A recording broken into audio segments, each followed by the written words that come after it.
no announcement. Yeah.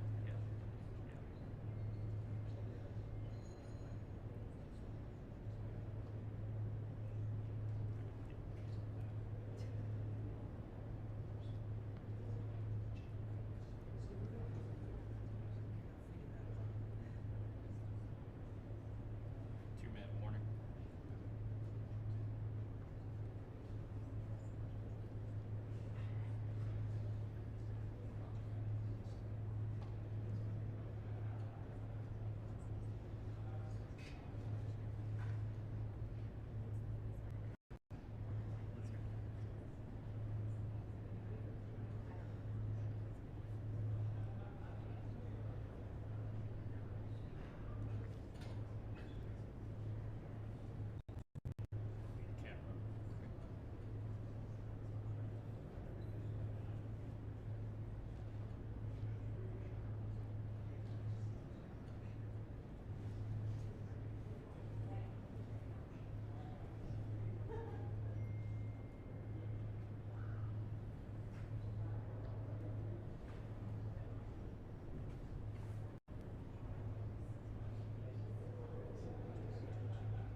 Good afternoon, everybody. How are we doing?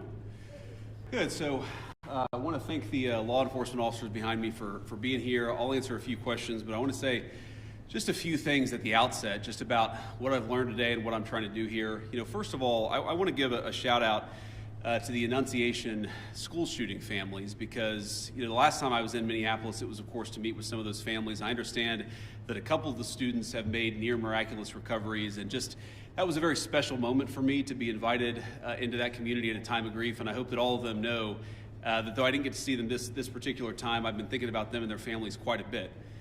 Now, to talk about what I am here to do, which is federal law enforcement to enforce our immigration laws, I want to say just a few things. First of all, I wanted to meet with business leaders, with ICE officers, with local law enforcement to try to understand a little bit better what's going on, so that we can tone down the temperature a little bit, reduce the chaos, but still allow us as a federal government to enforce the American people's immigration laws. That is the purpose of my visit. Now, this is step one or step two of that process. There's going to be a lot of work that follows through from here. I'm happy to talk about that, but I think I learned a few things that were very important. So number one of the things I learned is that the guys behind me are doing an incredible job, and frankly, a lot of the media is lying about the job that they do every single day.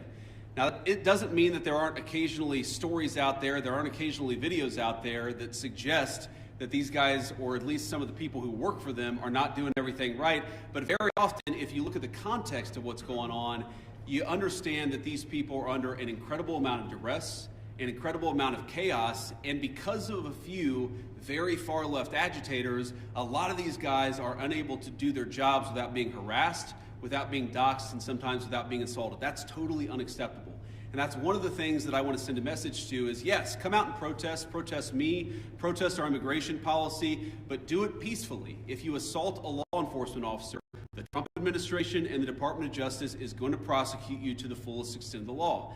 And I wanted to show some support for these guys who, frankly, are operating in a very, very tough environment. I heard a lot of stories today about that I think drives home just how chaotic the environment on the ground here has already gotten. For example, did you know that within the last, I think, week or so, maybe even more recently than that, you had a couple of ICE officers who were off duty, who had been doxxed online, who were sitting and having a meal at a restaurant in Minneapolis when a bunch of agitators showed up, locked the door, made them feel like they were in danger for their lives, and then, of course, it was federal law enforcement officers who had to come up, lower the temperature on the situation, and actually get those two off-duty officers to a point of safety.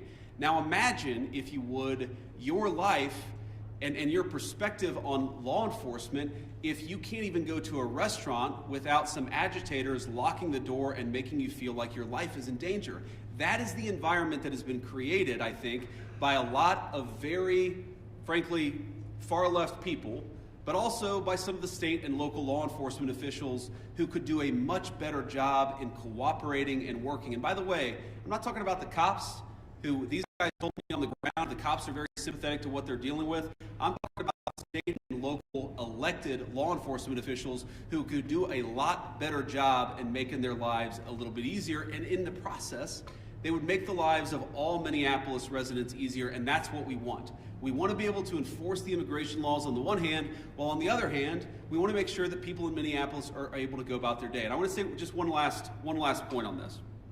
So I heard from a business leader today who told me a very tough story, and I think so much of what's gone wrong in Minneapolis is people not trying to understand the perspective of somebody else. Try to understand what somebody else is experiencing, whether they're a law enforcement officer or anybody in the community here in Minneapolis. So they told me a story about this manufacturing facility where an illegal immigrant was being arrested, and as these employees are going into the manufacturing facility, all of a sudden an illegal immigrant shows up, they don't know it's an illegal immigrant, and then a bunch of ICE officers descend. Now these people just want to go to work, they want to go to work safely, and now all of a sudden there's a major law enforcement operation happening right outside their place of business. Now from one perspective, I certainly understand why a business leader or why an employee would say, whoa, what's going on? It's a little scary no matter your position in life if a bunch of cop cars show up and they're arresting somebody.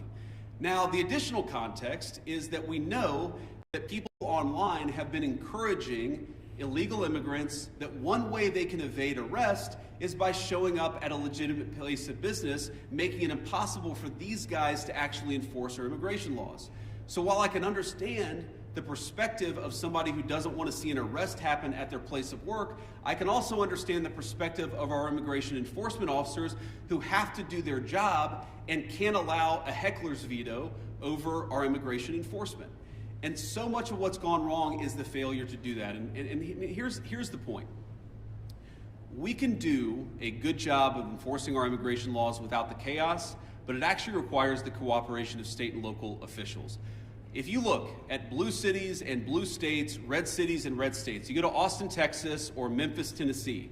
You go to the state of Texas, obviously a very red state, or the state of Tennessee, a very red state, but you've got blue cities within those states, you do not have this level of chaos.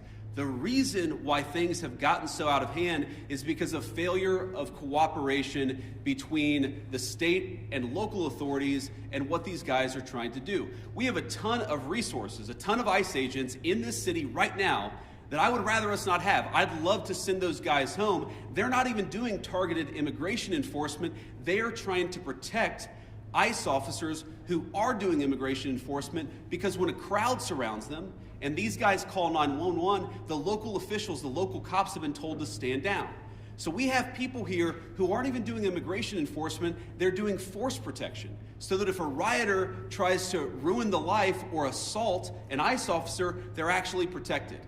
Now, why doesn't it make more sense for the local cops to get involved in that situation? Why not just have the mayor or the local officials tell the police officers, you know what, if an ICE officer is being assaulted by a far-left agitator, you are invited, you should actually help them. That's what would work out in any normal situation, and that's what happens in nearly every jurisdiction, red or blue, in the United States of America. The reason it hasn't happened here is because the local authorities have been told, stand down, do not help ICE, promote violence, promote the agitation, but don't do anything to lower the temperature and lower the chaos. That's a problem. Here's another example of how the lack of cooperation between state and local officials makes it harder for us to do our job and turns up the temperature.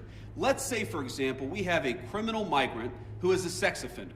And let's say that we've got to go and arrest that person who, Democrat or Republican, wants a sex offender living in their community. I would assume, I would hope that most people don't. But because they're an illegal alien, we don't know their last address. We may have known their address 3 years ago, but we don't know their address now.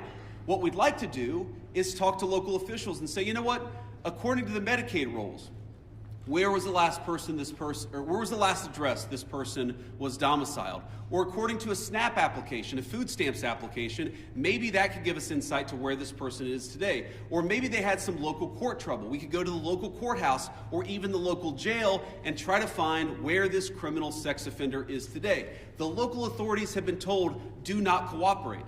So these guys are trying to go out and enforce the law. They're trying to arrest sex offenders, but they're trying to do it in an environment where local officials have been told, do not help them, do not provide intelligence about where these sex offenders might be. This is disgraceful.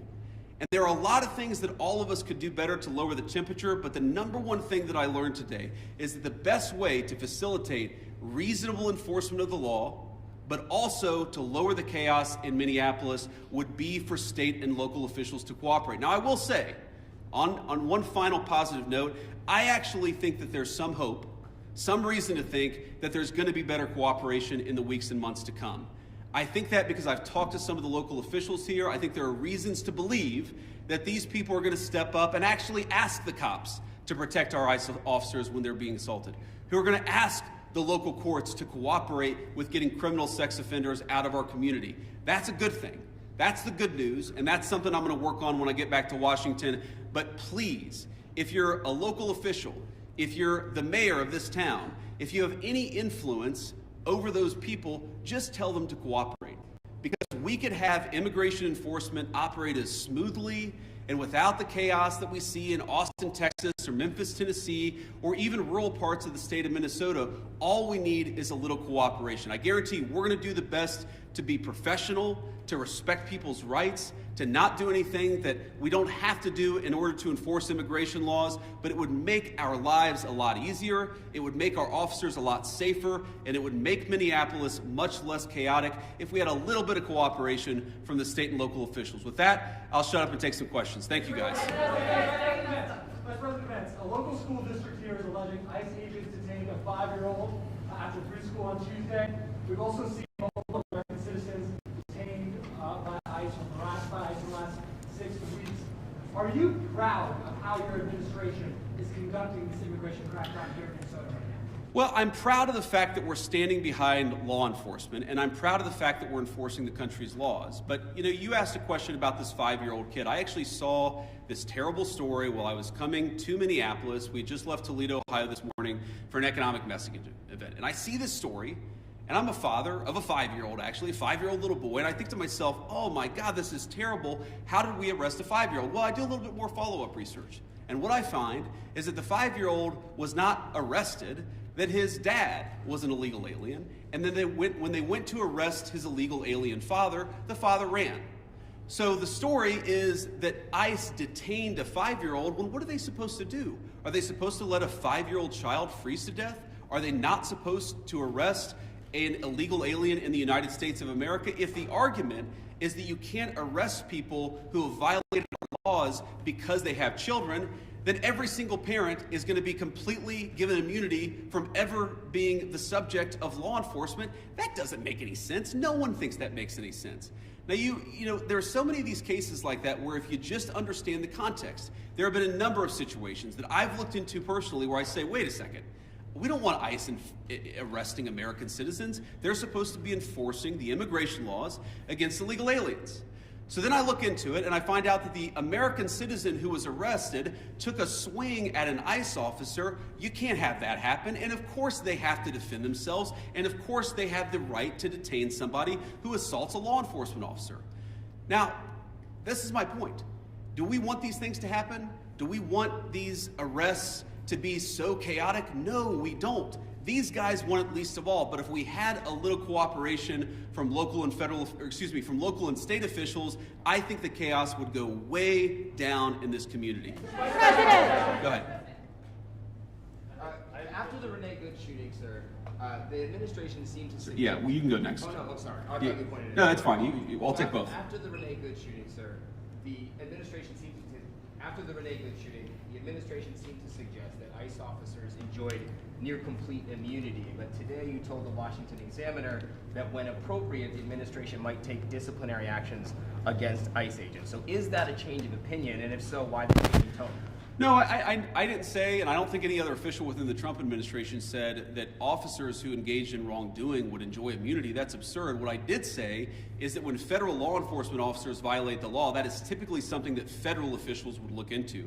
We don't want these guys to have kangaroo courts. We want them to actually have real due process, real investigation, because again, sometimes they're accused of wrongdoing, and it turns out when you learn the context, they didn't actually do anything wrong. But of course we're going to investigate these things. Of course we're investigating the Renee Good shooting, but we're investigating them in a way that respects people's rights and that ensures that if somebody did something wrong, yes, they're going to face disciplinary action, but we're not going to judge them in the court of public opinion. I've spoken at length on this particular case. I think that Renee Good's death is a tragedy. I also think that she rammed an ICE officer with her car. So the tragedy here is multi-layered. The tragedy is there was a misunderstanding. The tragedy is that Renee Good lost her life. The tragedy is that you have ICE officers who are going into communities where they're worried that if they call 911, no one's going to come to help them. That is what produces this terrible situation, and it's something state and local officials here in Minnesota could solve. Yes, sir. Could you give us a message towards the March for Life tomorrow, especially regarding this cooperation and family values? It's a shame the kids have to get caught up in all this, and towards that. Well, it is a shame that kids have to get caught up in this. I am speaking at March for Life tomorrow. I'm pro-life, and I'm very excited to speak there. I want to talk about local law enforcement, but I am. As a child, I saw people in my family get arrested. It's terrible. It's heartbreaking, it's chaotic, it's traumatic for the kids. I can recognize that, and I can recognize that we got to support these kids, while on the other hand saying that just because you're a parent doesn't mean that you get complete immunity from law enforcement. And I think we have to hold both of those thoughts in our head at the same time. We've got to be sympathetic to the kids who are caught up in some of these enforcement actions. We've also got to say we have to enforce the law without bias, with fairness, but we've got to enforce the law. Mr. Vice President! Thinking about local government, there was a class Ash and St. Cloud roughly a week ago, and their mayor said they haven't heard about ICE being in the city. And how does ICE kind of proactively work with these local agencies? What are those policies, and what's your response to that allegation? You said there was an altercation in St. Cloud. It's an hour north. Yeah. Last week. After the incident, the mayor said that ICE did not communicate with them that they were in the city for a major operation. The police chief did not know about the operation at the time. Could you talk a little bit about proactive communication with local law enforcement? Yeah, it's one of the takeaways. I've talked with these guys before we came on the stage, but during our roundtable and some of the other conversations we've had. Communication, we absolutely want to ensure there's good communication between federal officials and state and local officials, and I'm sure that we can do better on that. We absolutely want to make sure that we are communicating, but that also requires a two-way street, and that's the point that I make about state and local officials. These guys will absolutely communicate with state and local officials. They'll tell people if they have to do an enforcement operation in a particular municipality, but part of that is they also want to ensure that if they're communicating about their whereabouts, that's not being used as a weapon against them. Sometimes they tell people where they're going, and then they find out that their agents' faces are on on Reddit or on some social media thread saying, here's this guy, we know he's going to be at this place at this exact time. So that communication has got to be a two-way street. These guys are going to communicate with business leaders, with local officials, with state officials, but we also need the local officials and state officials to do a good job of protecting people when they're in their communities. We're not asking, by the way, we don't want any police officer in this community, in this state, to help us do immigration enforcement. We've got that. But if a protester shows up and that protester turns violent against our immigration officers, we really, really need the cooperation of our local partners. We haven't gotten it yet, but I think if we do, we really can lower the temperature. Yeah. This week, colleague at the Washington Post reported today that an ICE memo allows agents to enter people's houses without a judge's warrant. What do you say to people who are concerned about this violating the Constitution, and how much is this tactic being used? Yeah, so I saw that story, and the story is like so much that I read in the mainstream media, it's missing a whole lot of context, and when you appreciate the context, it makes sense. No one is saying, look, there are exceptions. For example, a crazy exception, if somebody is fired at from inside a house, they don't need a warrant to go inside that person's house. There are very narrow exceptions to the warrant requirement where law enforcement officers don't need a warrant if, for example, they're an imminent threat of their lives. But what we've said and what ICE has proposed, what the Department of Homeland Security really has proposed in the Department of Justice, is that we can get administrative warrants to enforce administrative immigration law.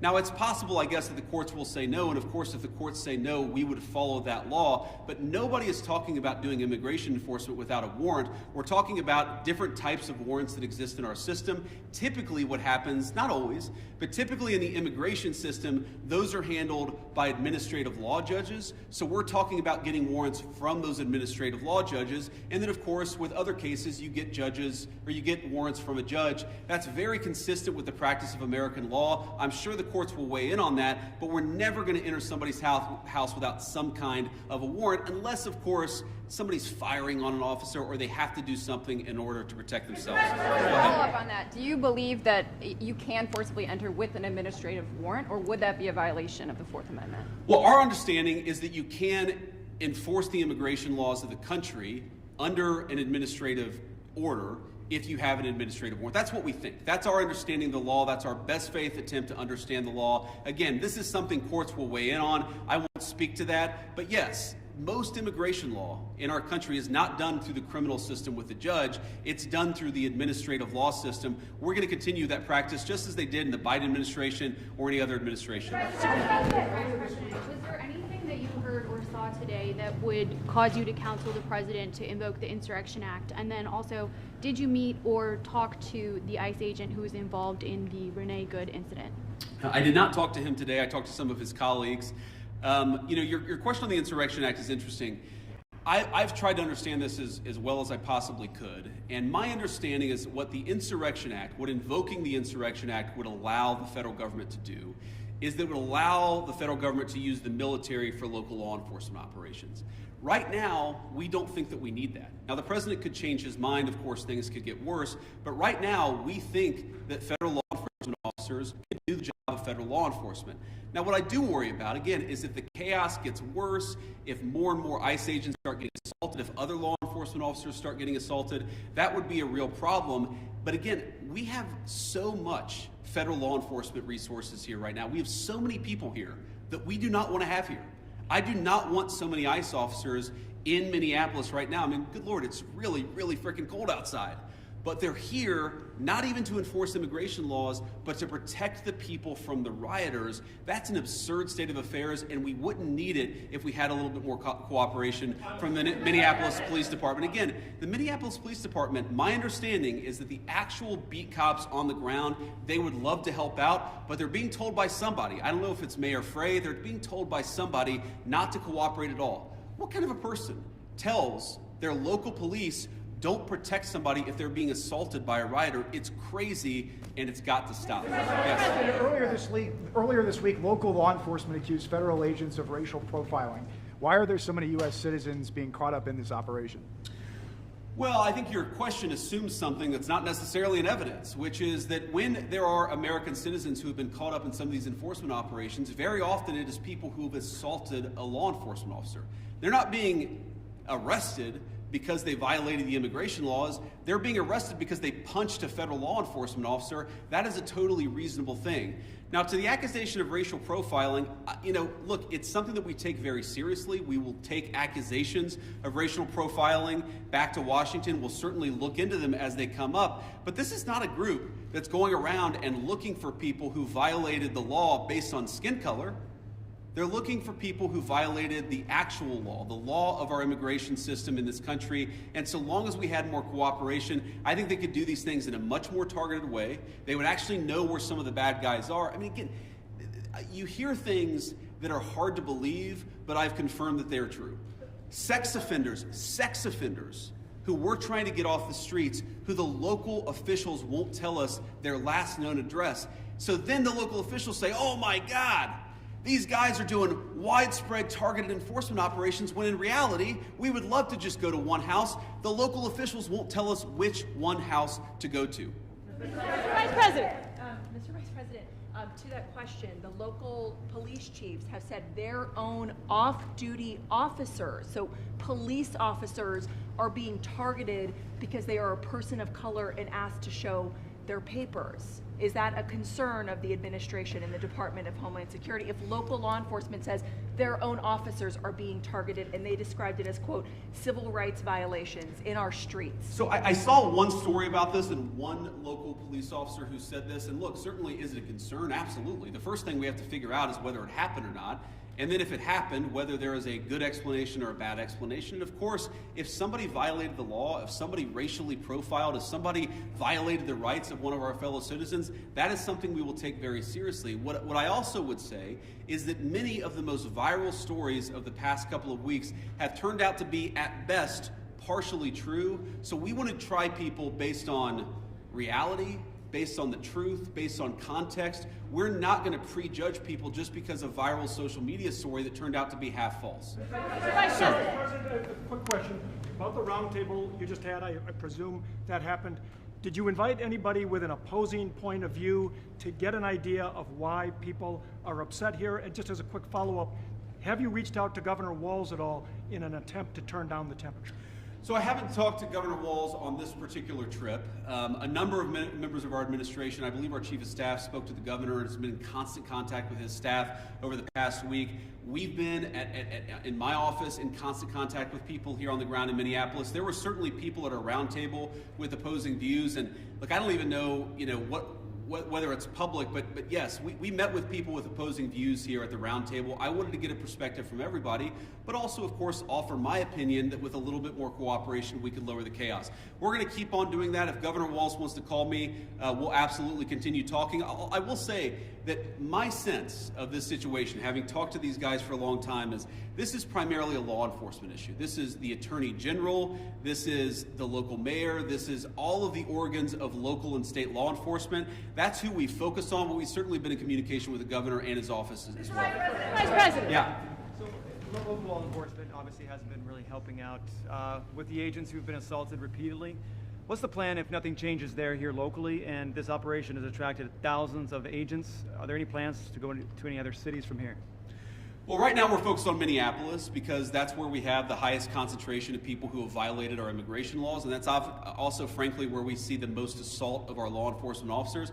I mean, our plan is very simple. If you assault a federal law enforcement officer, we're going to do everything that we can to put you in prison. It's very simple. And most of these protesters, as much as I may disagree with their politics, most of them have been peaceful, but a lot of them have not been peaceful. And if you go and storm a church, if you go and insult a federal law enforcement officer, we're going to try very hard. We're going to use every resource of the federal government to put you in prison. Respect people's rights. Respect people's rights to worship. Respect people's rights to do their job without being assaulted. If you follow that basic principle, the Trump administration is doing everything that we can to protect your rights. But if you go after somebody, if you assault somebody, if you make a 9-year-old girl cry because you walked into her church and harassed her, we're going to go after you with every single tool that we have. President, with NBC News, sir. Your administration has said repeatedly this is about safety, about making Americans feel safer. So what do you say to people here in Minnesota who say it's the overwhelming presence of ICE officers and federal officers and their tactics that are making them feel less safe?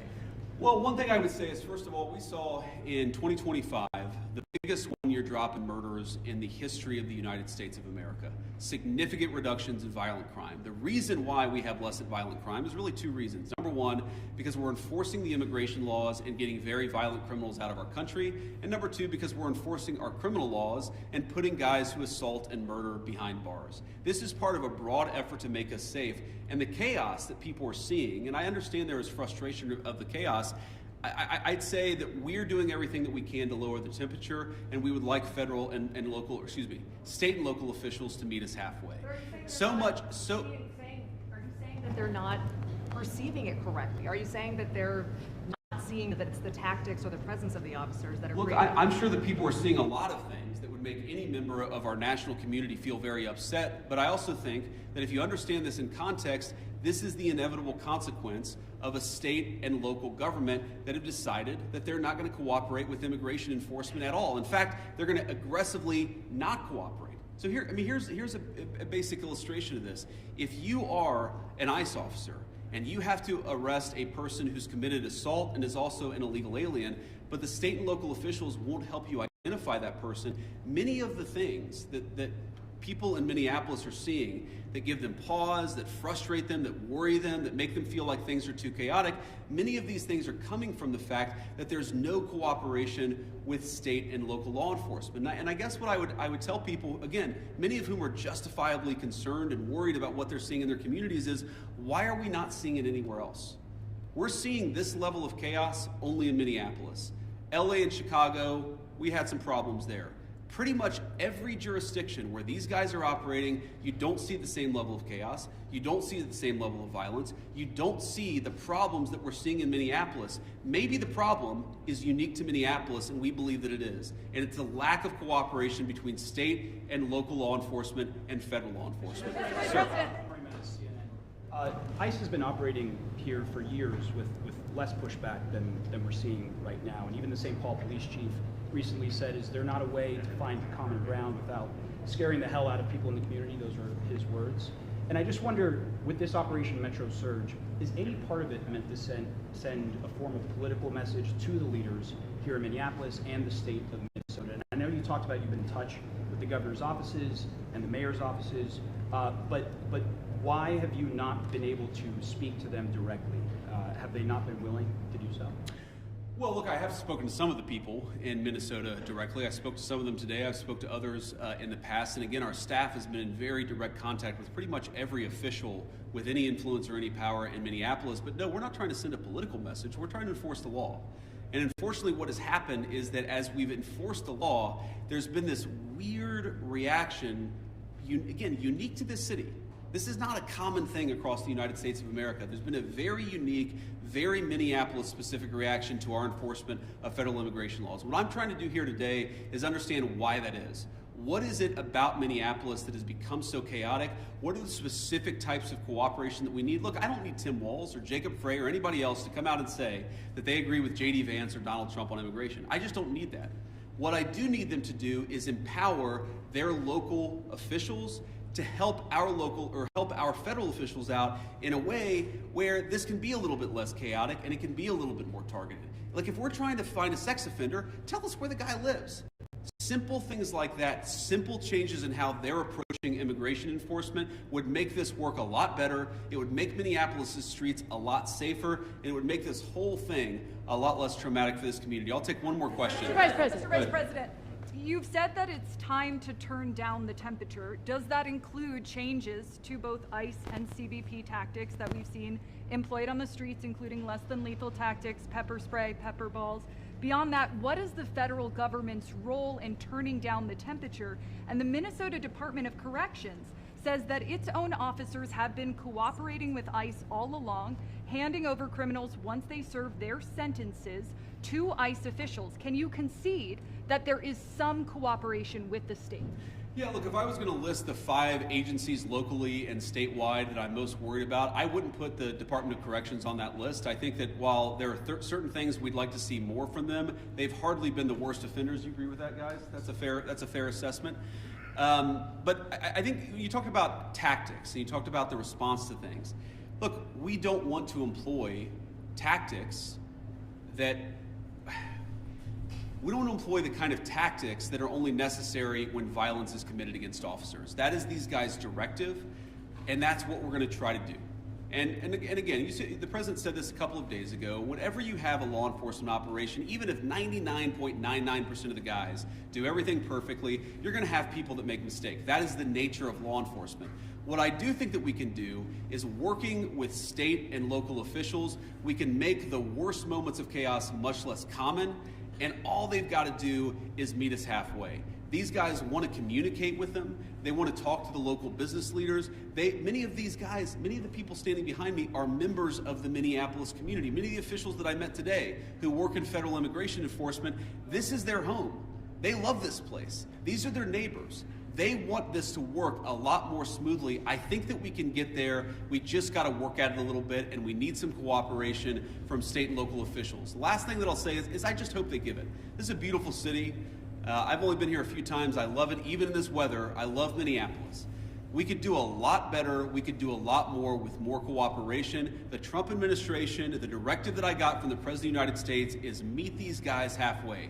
Work with them so that we can make these immigration enforcement operations successful without endangering our ICE officers, and so that we can turn down the chaos a little bit, at least. I think a lot, actually. But for us to do that, we need some help from the state and local officials. We will keep on working with them, and so long as they're willing to work with us, they will always find a partner in public safety and law enforcement in the Trump administration. Thank you all.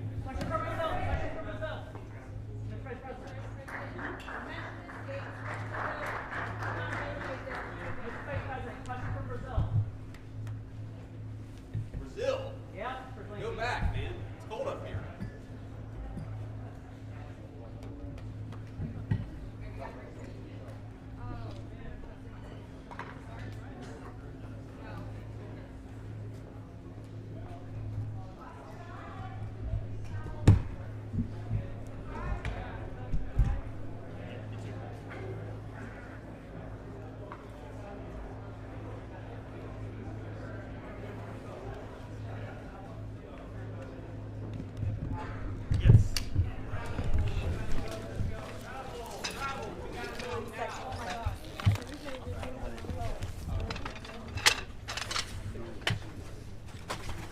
Travel, come on. You guys gotta travel.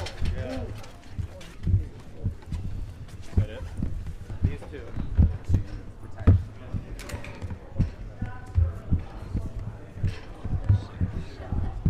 All right, we got 5, 6, 7. That's number 7. Yeah.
you'll get stuck in?